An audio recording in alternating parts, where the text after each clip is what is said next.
All right. Well, hello, everyone. Thank you for joining us today for our Building the Skills Gap webcast. I'm Erin Murphy. I am the Manager of Chapter Services here at ATD, and I am joined by our Public Policy Counsel. I have Michael Ferrero here, as well as Kristen Fife-Mills to talk a little bit more about this. But now I'm going to turn it over to our professionals and throw the ball over to Michael Ferrero. Well, thank you, and thank you for those listening in to our session today on the Skills Gap White Paper. The Skills Gap White Paper that came out last year is the 5th iteration of the paper. The first Skills Gap White Paper came out in 2003. So what came out last year was the 5th iteration. So the research was pretty much done basically the same way, but I'm going to go through a little bit of the methodology with you. We reached out to training and development professionals, those in the field, that listed their title as managers and above. So we had, as you can tell from the screen, we had 786 responses to the survey. 486 of those were responded and analyzed. Responses were analyzed, excuse me. And there were 17 questions on the survey. Organizations varied in size and in industry, so we try to get a wide breadth of participation across the footprint, if you will.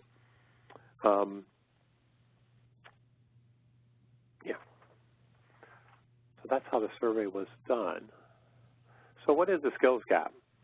I see from the screen it's a significant gap between an organization's current capabilities and the skills and the need for those skills to achieve its goals moving forward. And what we found is organizations have a difficult time growing without the right skilled employees. They can't remain competitive. As you read through the white paper, you'll see several quotes in the white paper from different organizations who are having challenges filling job openings due to the skills gap. It's causing them challenges in recruiting and in running their businesses. You also see in the Skills Gap White Paper that this issue has reached the halls of Congress, and even in the State of the Union address, the President, the last couple of State of the Union address has addressed the need for filling the skills gap, and the Vice President did a report a couple of years ago on this topic. So the skills gap issue is making its way into the mainstream media and into the dialogue and moving the country forward. So why does the skills gap exist? These are some of the results you see on your screen from the survey. I'm not going to read all the information to you here in the webinar, but you'll see this infograph in the skills gap report. But it's pretty interesting and pretty enlightening to see, the numbers of organizations that are in the society that are having difficulty filling the skills gap and sharing with members why it exists in their organization today. Numerous reasons. I encourage you to read the report. So the impact of the skills gap. So within the report, we did some research as a team, and we researched and found other organizations who had done significant research also on this particular topic. And so you'll see on your screen a report from Accenture we quote. There are several other reports that we quote within the white paper. ATD STAR study found respondents agree that there's a skills gap. 87% reported that the skills gap was affecting their performance, especially in customer service and service delivery areas. But as I said, as you read through the report, you'll find that we quote other reports and other researchers that are doing the work in analyzing the skills gap impact to business.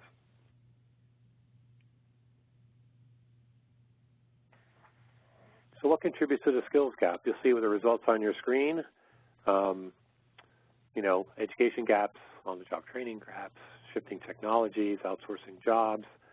There are a lot of things that contribute to the skills gap, and what you'll see as you start reading through the white paper, there really isn't one magic bullet, if you will, to solve this issue. There are numerous pressures on the organization and the numerous reasons why there's a skills gap within the organization today.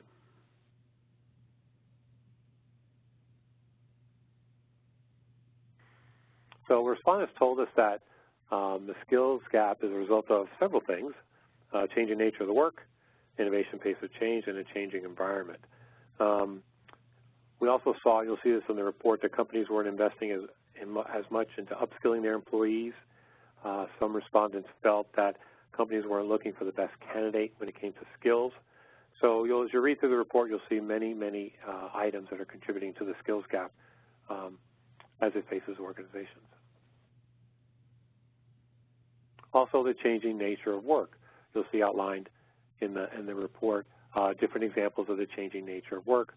There are several quotes from members who kind of describe what that looks like.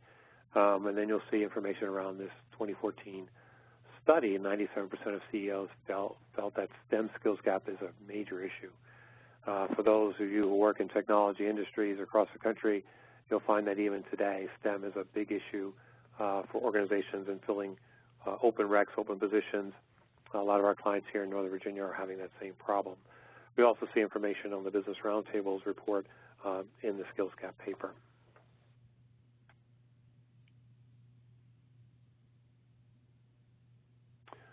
There's a section of the report that talks about innovation and the pace of change. There are a couple of reports that get highlighted in that part of the report. The first one you see on your screen, the ATD report, and there's also a research report on innovation, the new change, the new corporate change. So you'll also see that in the report itself. Good reading, and I encourage you to read both of those reports.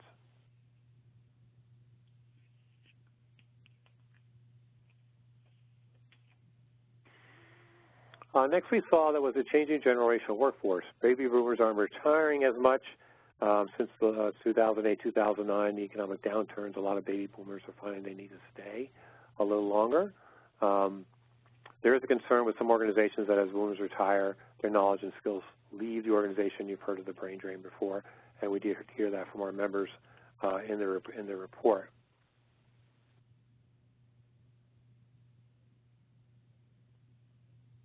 $10,000 boomers turn 65 every day in the United States.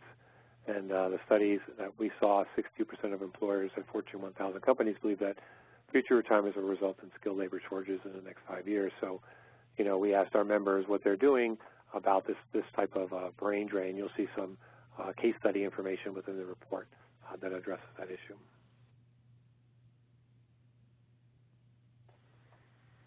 And you'll see this information, this picture, if you will. In the report, we do a little deeper dive on the generational workforce and how the transfer of knowledge and experience happens within the generation, the 4 generations, 5 generations now in the workplace. And there's some more information on this in your report. And now I'll turn it over to Kristen, who will talk about where are the gaps, the actual results of the report. Thank you, Michael, and thank you to our chapter leaders who are taking the time to engage with this webcast.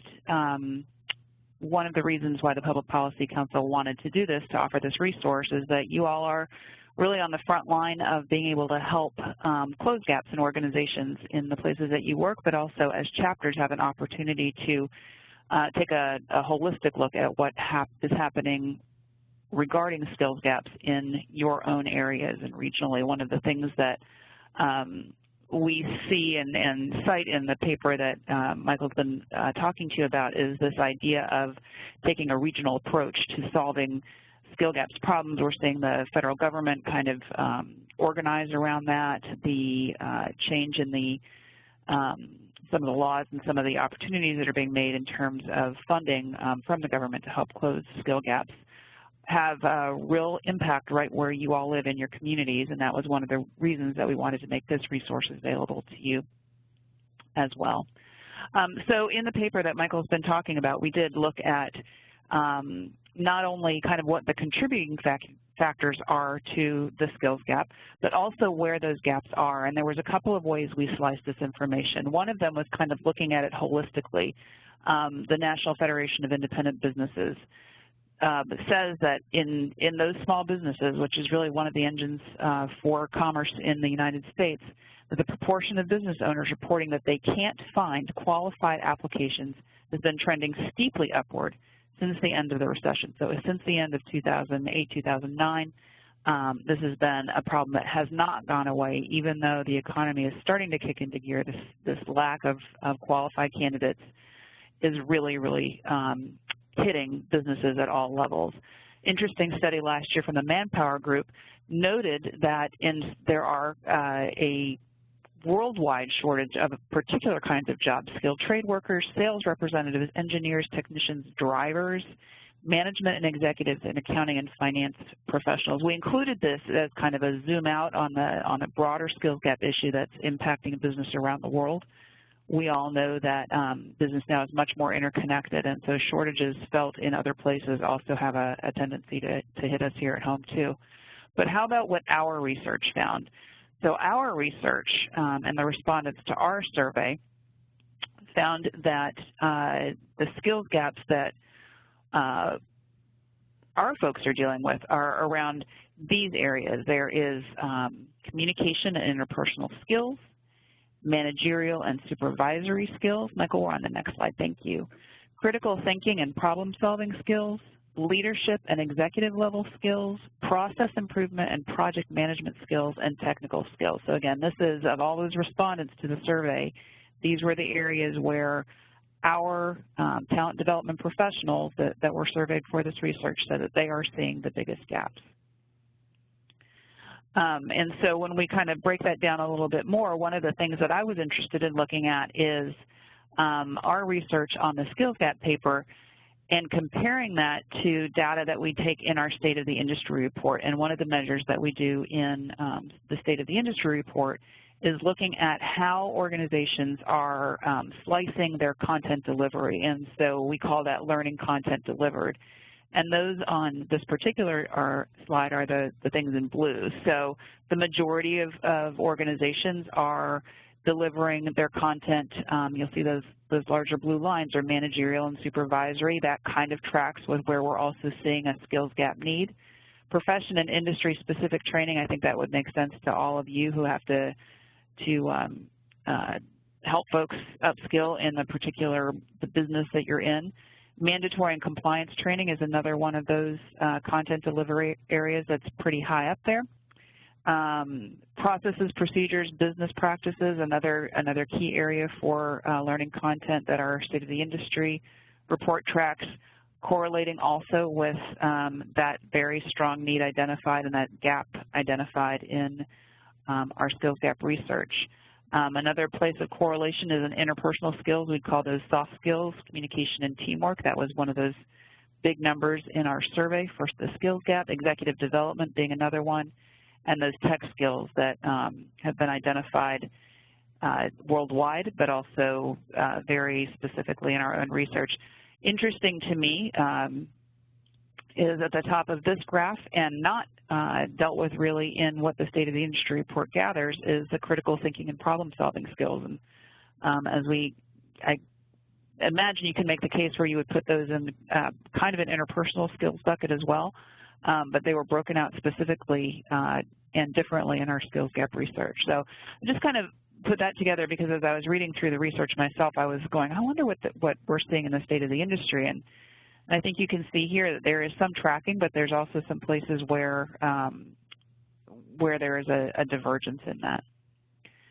So that's just the data nerd in me that decided to jump out for that one. So one of the reasons why the Policy Council for ATD has put this research together is because we also want to make it practical. So not only can you read about the challenges that organizations are facing around some specific skills gaps, but what can we do, what can you do as talent development professionals to actually help your organizations close skills gap? And so what you'll find in the white paper that we produced is an action plan, and there are 6 steps that walk through what the role for talent development professionals is, what action items there are for you to take in your organizations. This is part of a larger topic that we address in terms of the different kinds of things that need to happen to help close skills gaps, because it can't happen just within a talent development function in an organization. There is a great need to be partnering with others outside of your organization, either through community colleges or in that regional approach to closing the skills gap that we talked about before, those public-private partnerships. But for you in your role as talent development professionals, what is it that you can do to help your organizations really address this critical challenge? And so we identified 6 steps, and we're going to walk through those, and I'm going to try to give you a few examples under each of these steps for what those actions look like.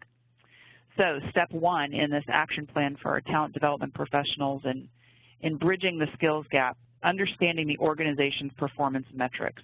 And what does that really mean? We talk about this a lot with our BEST award winners and our Excellence in Practice award winners, is really knowing what matters to the organization. Talent development achieves its best and highest purpose when it's partnered with the organization to help drive strategy and achieve goals.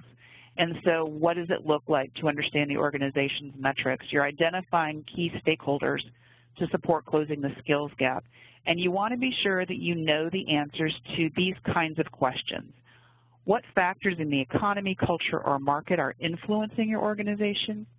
What are the organization's key strategies and goals and their performance metrics? What business functions have the most impact on the success of the organization? Which roles within those units have the most impact on the current and future success of the organization?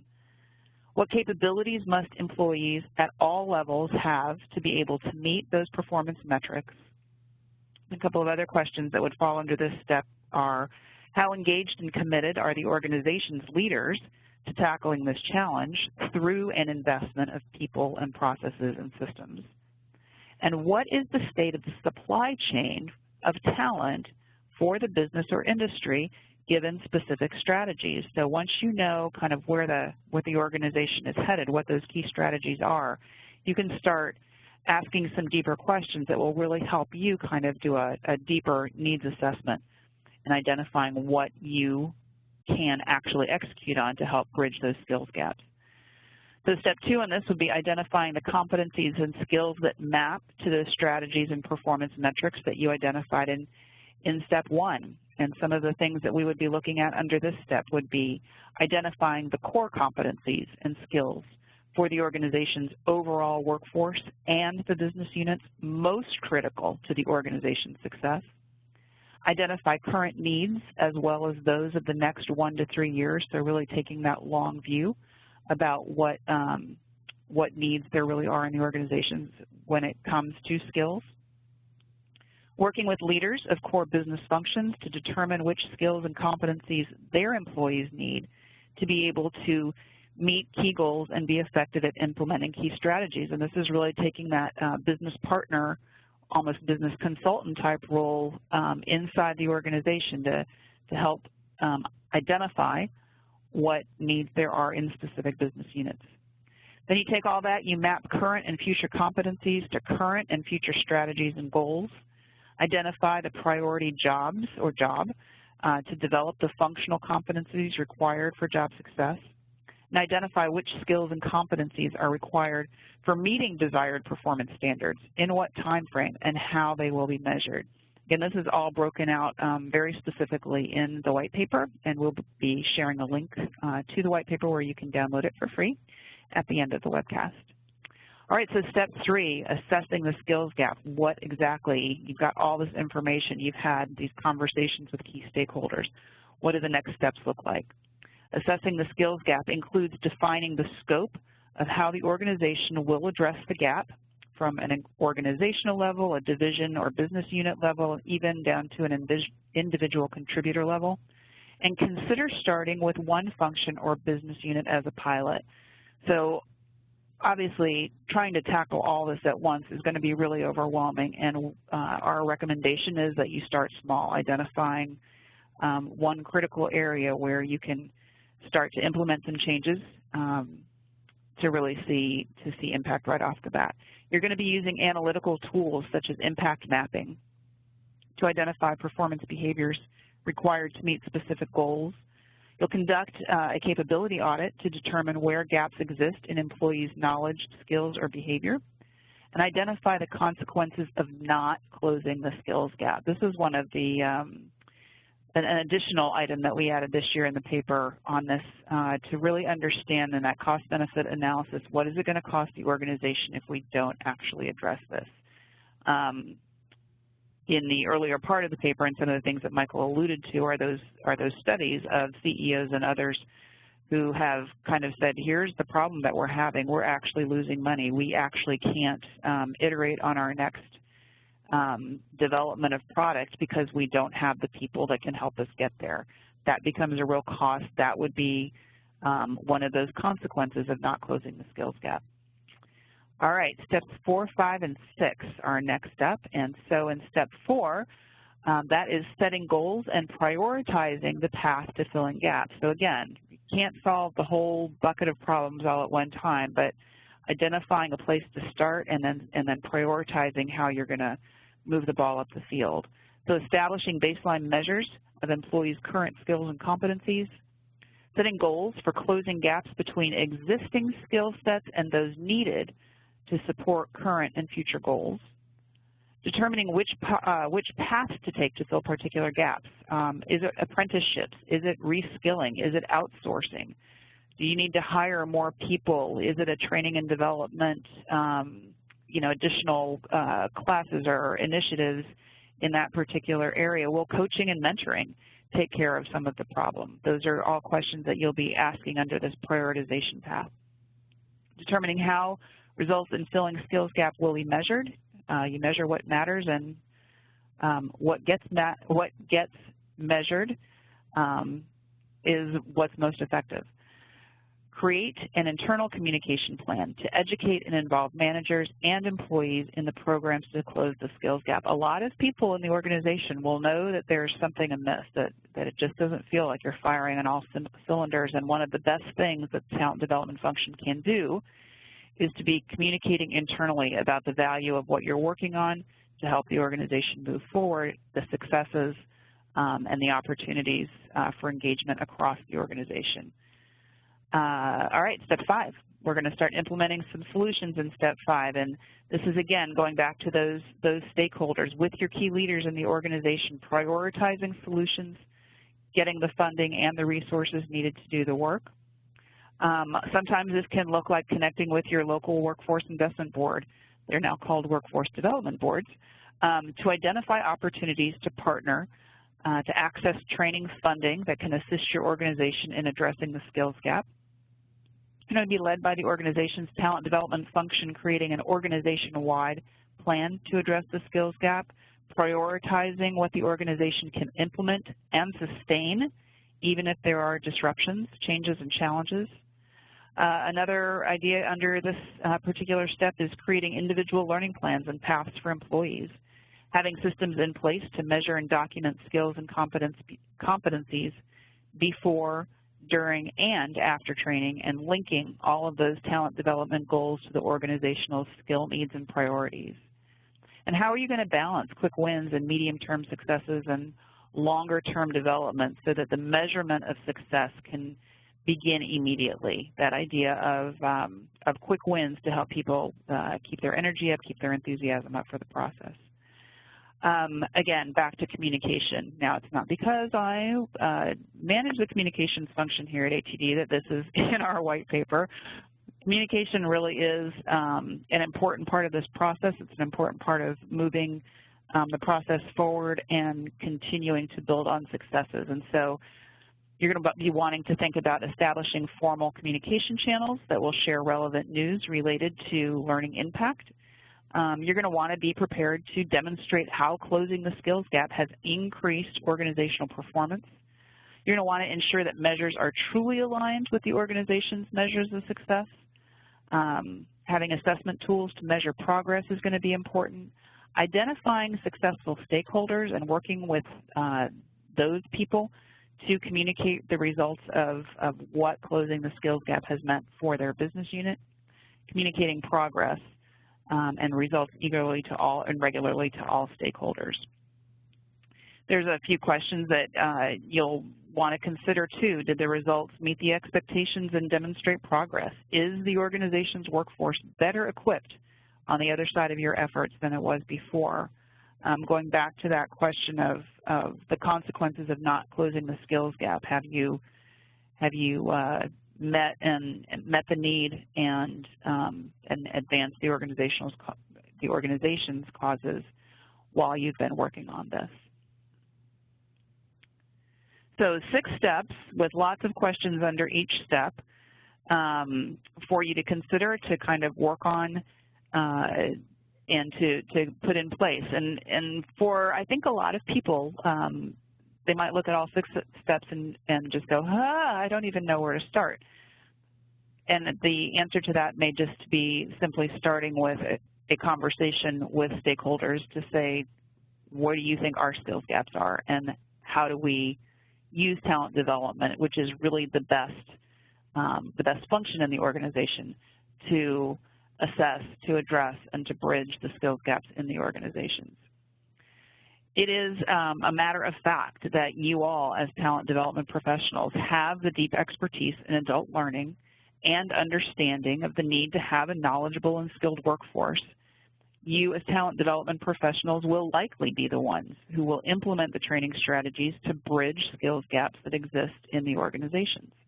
That is why we do what we do, and it's why ATD is here to support your work and to help you take your efforts to the next level. So, Erin, any questions from you all on behalf of chapter leaders? Not at this time. Okay.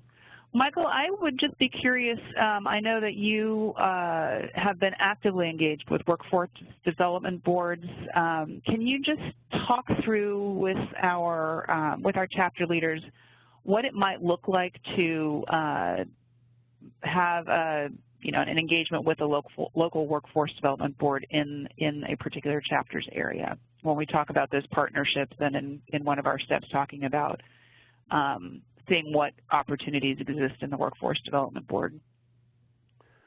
Thank you. Thank you for that. There are probably several opportunities where chapters can get engaged with the work of the local workforce development boards. First would be to have just a understanding what each other does. Most workforce development boards, they may have heard of ATD, but they may not know that there's a group of active training and development professionals, performance professionals that are right in their neighborhood that they can tap into from an expertise perspective. So there may be just a reach out to say, hey, we're here, this is what we do, let's learn a little more about what you do. So there's that kind of introductory portion of it. But once you kind of get by that, the workforce development boards locally get, in some cases, millions of dollars to spend on workforce training. And how they spend that money and where they spend that money may be of interest to our members at the local level, whether they can benefit their organization benefit from the skilled labor that they're training, or maybe they can influence some of those funds when they get spent. So there's this whole how do we spend our money question. And when I served on the local and state workforce boards here in Virginia, we would try to gather some of those professionals and say, hey, how are we spending our money? Are we spending it wisely?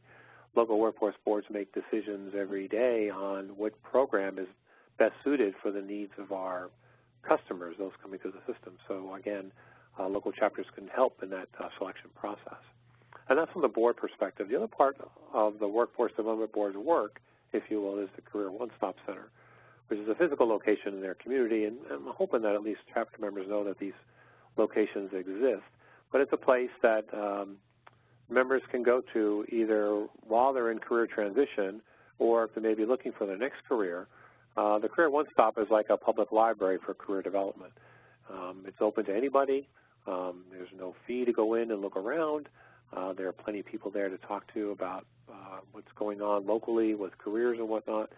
And if you do, unfortunately, lose your job, there may be resources available for you at the Career One-Stop that you may qualify for. So it's always good to have a conversation there, too. So over the years, we've had chapter members and ATD members who have served on their local workforce development board as a business member, and they've done that. We've had members of local chapters and our membership serve in the Career One-Stops as either career counselors pro bono or to do a session on resume writing or interviewing skills over the years. There are chapters over the years who have had events at the local Career One-Stop, mostly for those who are in career transition, especially in 2008, 2009, 2010. We've had local chapters connect with their local Career One-Stop centers, or America's Job Center now, as they try to rebrand themselves. So that's kind of at a high level where folks can get engaged at the chapter level with their local workforce development board. Thank you very much. And I'll just ask you to put the last slide up that has the information on where people can download their free copy of Bridging the Skills Gap, Workforce Development is Everyone's Business. You'll find that on our public policy page. I do also want to note two things. The paper includes some case studies, one from a bank, another from IBM, and they're all in very different sectors. So the bank was actually looking at a challenge that it had in customer service. IBM shares its case study about engineers.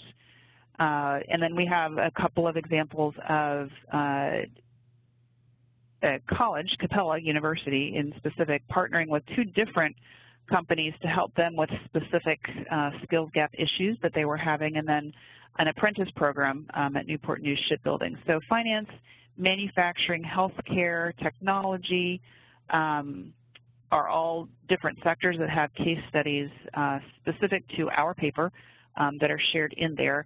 The other thing that I would like to let all of our chapter leaders know is that if you are going to be attending the ATD 2016 International Conference and Exposition next month in Denver, that we will actually be having a panel discussion about this white paper on Tuesday the 24th. So we'll be revisiting more deeply, specifically the case study pieces of that, and it'll be an opportunity for people to actually engage with our case study participants, asking them questions about what it really looked like to do the work of bridging the skills gap in their organizations. And that is a wrap for us. So again, you can download the white paper. All of the research is there for your consumption and for your consideration, something that you can take back to your businesses, or we could even encourage some chapter programming around the skills gap issue in your local area, helping partner with other organizations to make real change and effective change in your own communities. That paper is at www.td.org/public-policy. Erin, thanks so much for allowing Michael and I to share this information with the chapter community. We hope that it's a good resource and invite feedback and questions to either one of us as people engage with the content. Of course. Well, thank you to you both. And for our chapter leaders that are listening, we'll have this posted in 48 hours. So thanks so much.